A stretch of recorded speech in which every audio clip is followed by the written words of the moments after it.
notre... Hello, dear friends. Thank you for joining this debate on bear or bull behavior of investors. Should be Malthusian or Schumpeterian. You know that cash has dried out on the market, so the cash flow. So I'd like to respond with Olivier Perronnet, the president of Finexi, and Rachid Sekak, associate founder of Sekak Conseil.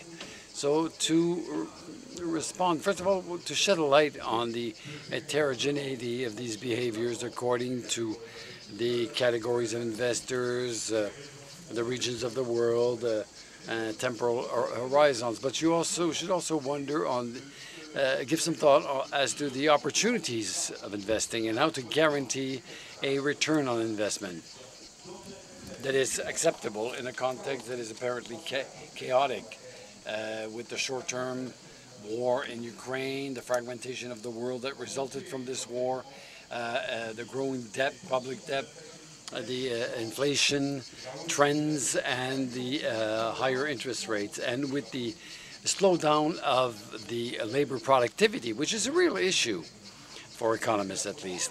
The lowered productivity of the capital, the lower profits. Profits do not play such a big role in the GDP, but it's linked to the investments, the cost of energy transitions, the challenges of the environment for biodiversity, the normalization of production within the scope of the growing requirements, constraints. The world of risk has never been as threatening. So what to do in such conditions? So before handing over the floor to our panel members, I'd like to talk about three important things to bear in mind for our discussions. First, we are witness to Malthusian behaviors when it comes to investments in advanced economies. This is important. The growth of the capital, productive capital, is between 1 and 1.5%. Means that while the productivity of the capital is low, it means that the growth is limited in our regions to 1.5% maximum in the long run. So why is that? Well, there are multiple reasons. The first was mentioned in different panels. The savings in Europe do not finance the European investment. Part of the question is why, you know. And the second is that this universe of risks that extended. It's true that today we can always wonder, in the end, what will tomorrow be made of? But this is more than ever a question due to uncertainties.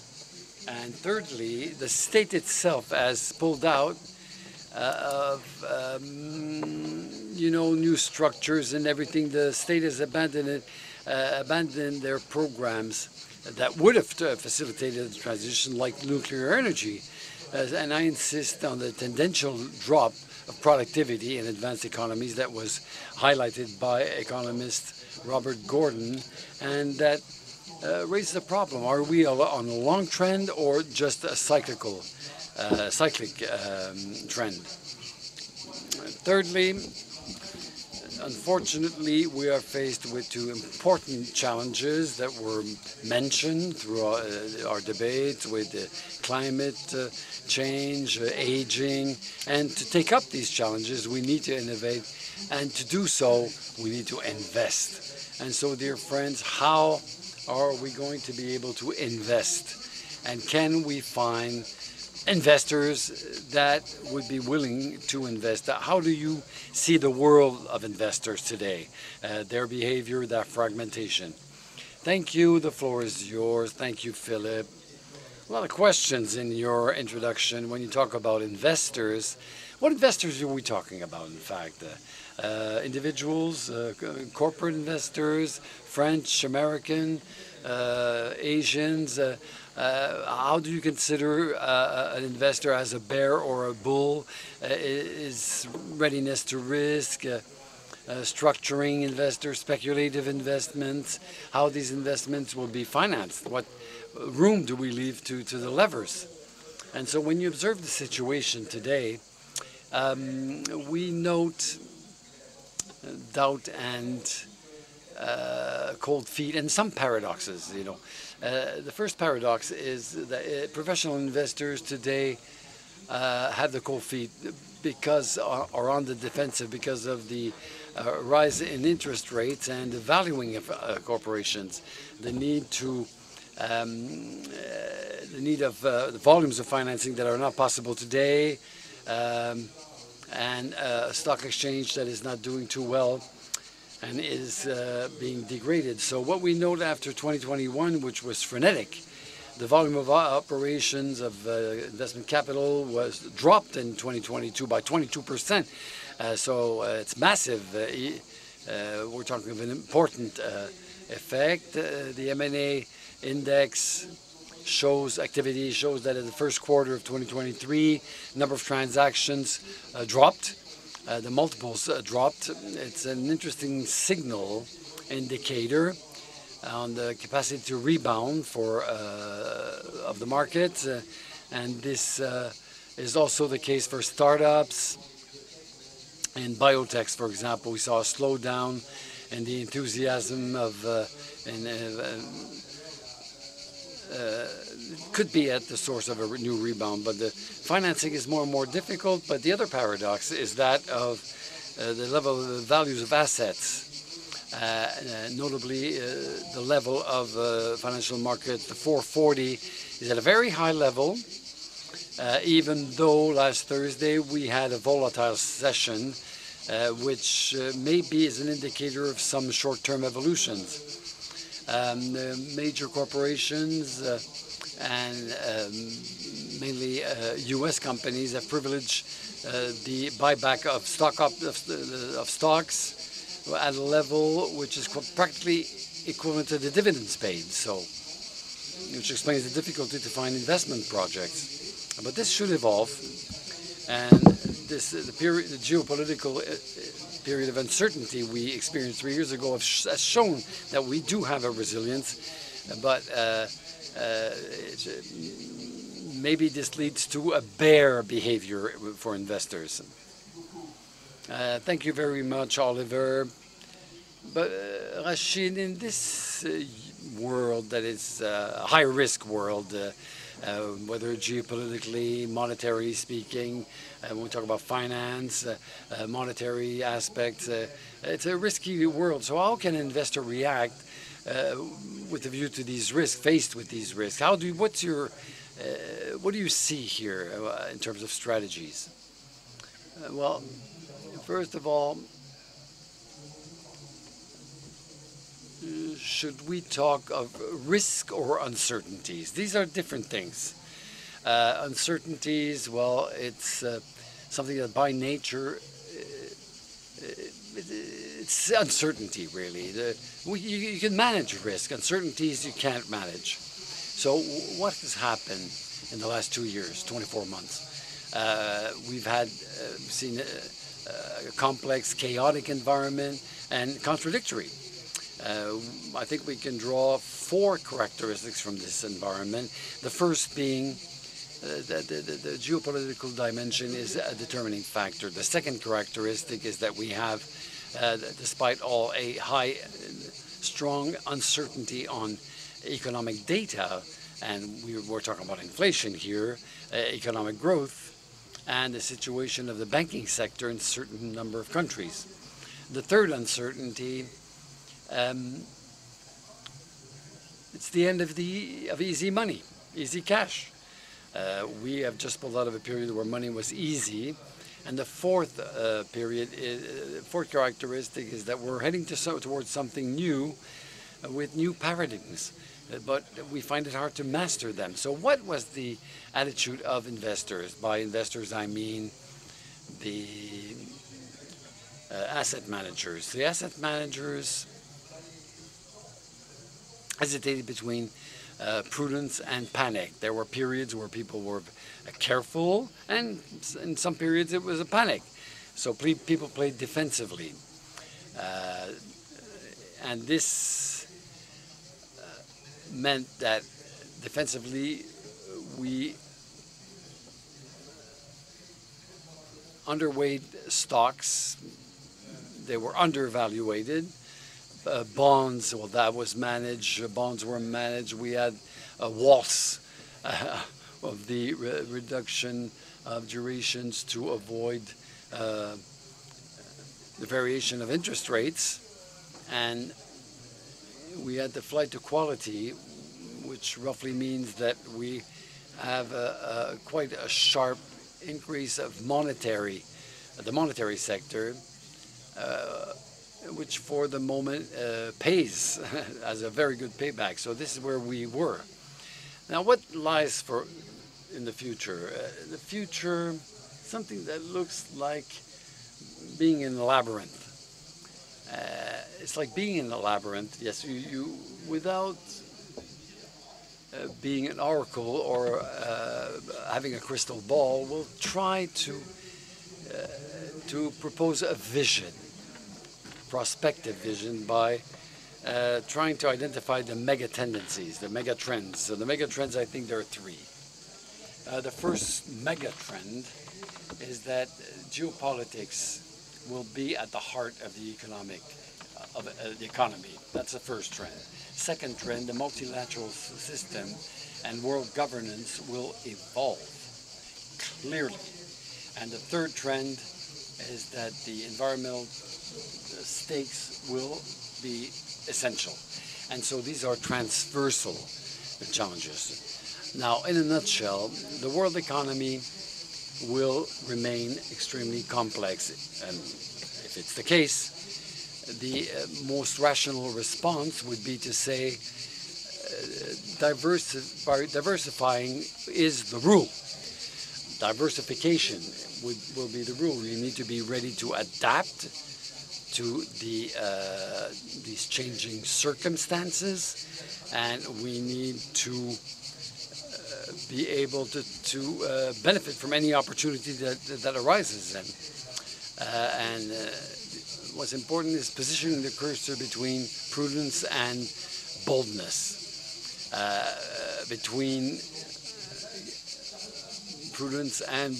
So it's just like a fox and like a phoenix, always hunting, very agile, but prudent also. We can ask Oliver to react on the image you propose and to eventually wonder under what conditions the investors can accept to take risks. And on the matrix and the algorithms that were presented by Rachid, do you think investors can accept the risk, and in what condition? So I think there are two elements that are important to note.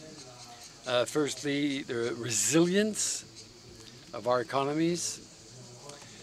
We saw in Europe there was a drop in unemployment, better results with unemployment. Everything is not just dark. And as Rachid said, the ecological transition, I'm not talking about greenwashing, I'm really talking about the real transition. We think of this energy sector, there are colossal needs for investments. And so the situation I mentioned earlier, where there are no projects to invest on, I think it's changing, it's evolving. There are major priorities that are emerging and that can be, as such, can foster an envy to invest. In the studies that we can look at, there are some interesting elements. When you do a survey with the French people, if we focus on French investors, we ask them what would be the priorities to trigger their investments. It's paradoxical, but they don't talk about the payback on investment or the ESG as the main criteria. They talk about transparency.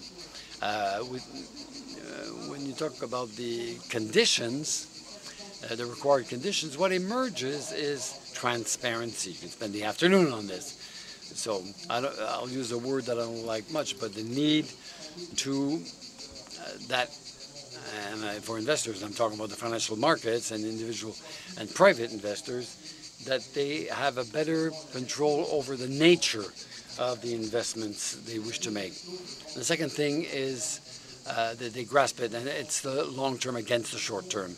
I think one of the lessons we learned, not necessarily learned, but we can observe, is the capacity Americans have, or the U.S. have, to invest on the long run on new concepts. And that was a question that was raised this morning in the amphitheater by the director of the La Poste, who talked about who used Google, and we all raised our hands, and Facebook, a little fewer people raised their hands. But in any way, when you look at the profile of these companies, they've lost. Some are losing money still, but nevertheless, they meant a lot of value creation. So I think that we have considerable investment needs. But what's important is to have a good visibility, transparency, and long-term vision. And the short-term is that can be the characteristic of some markets. It's not the best condition. The short-term is not interesting for investors.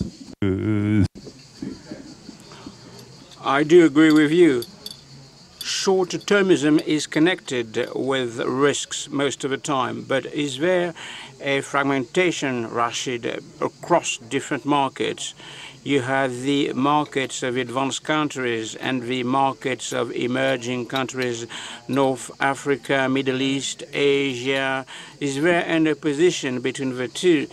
These markets had different paths. Should we converge or not? Before answering your question, allow me to revisit a concept. Schumpeter, Malthus, bears or bulls,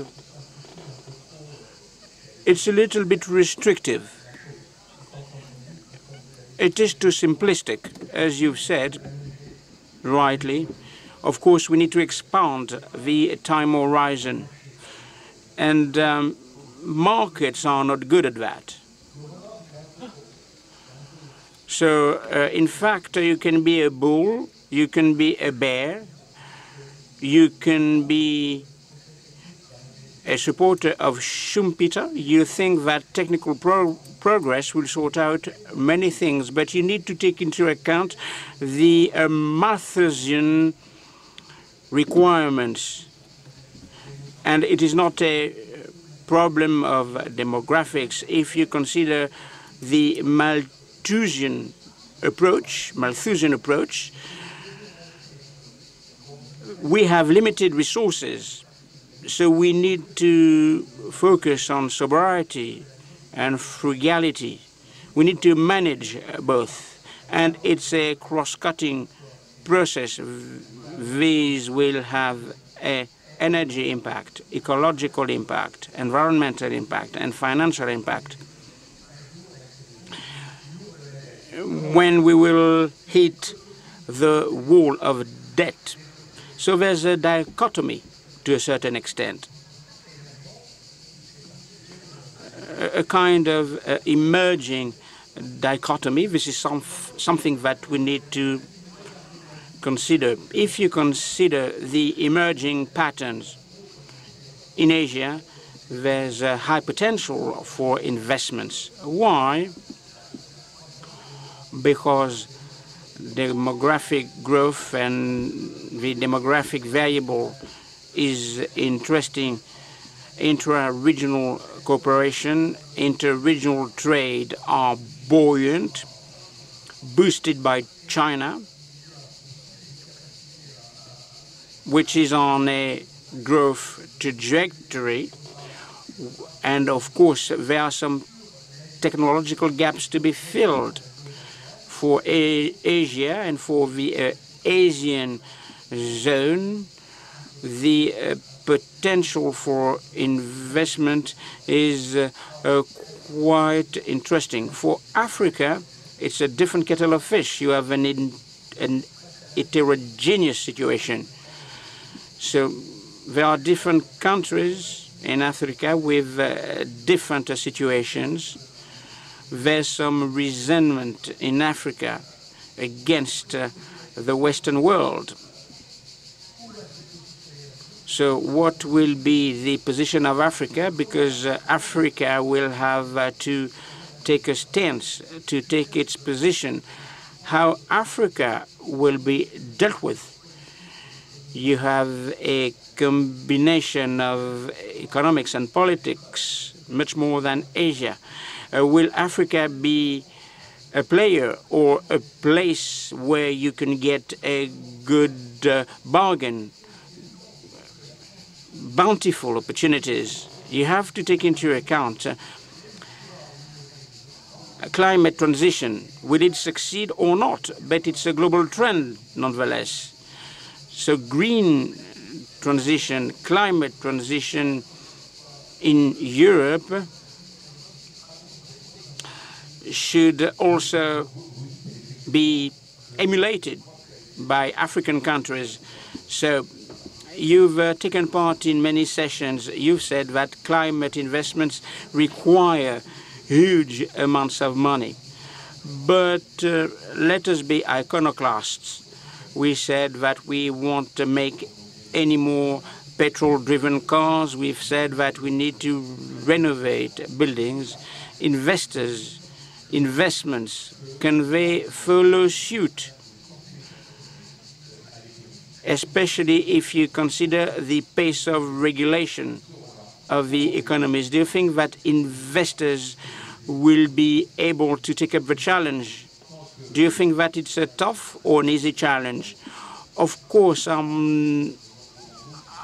I can't read into the crystal ball, but many things have been said on this topic. But there are different questions with your question. The capacity for innovation to provide technological solutions to ecological issues. We said that by 2035, thermal cars won't be sold anymore, but it's a huge challenge. When we talk about the nuclear industry, France has changed its doctrine recently, and there are some colossal needs. Nationalization is a step, and then we need to consider the funding aspect. There are some startups which want to be in the small little nuclear business. And then there's a second side to your question. Any available capital, we talked about reluctance at the start. Is it a matter of reluctance, or is it a dearth of invested capital? So we had quantitative easing.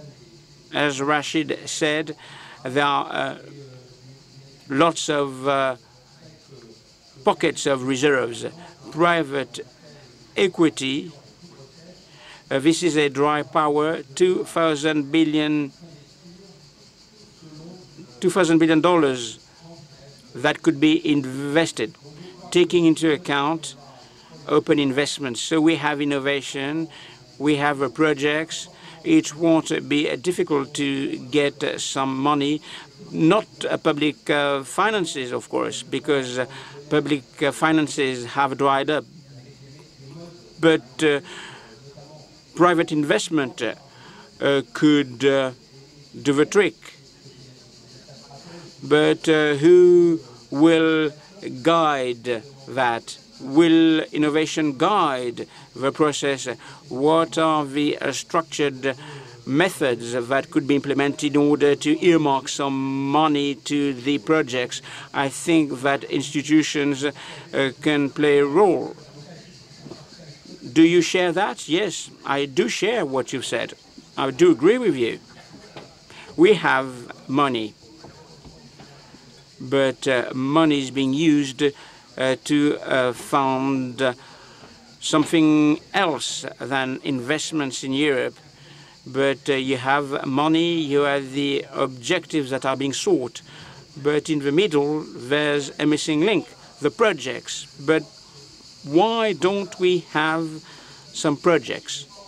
The framework for the economic framework is not yet fully established.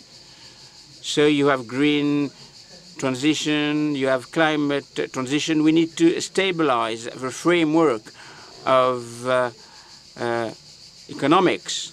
A few days ago, I was the Minister of Industry, and he told me the role of a state is to make profitable things that are not profitable, but that are nonetheless indispensable. Thanks a lot. Maybe you have a question. Can't see any question in the room. Yes, a quick question, madam. Can you use a mic? Otherwise, we won't be able to translate. Can you speak up? No mic.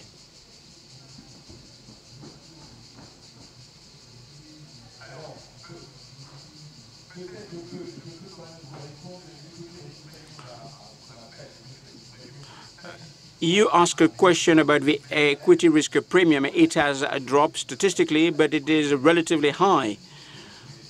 So there are lots of statistics on Bloomberg or on Refinitiv.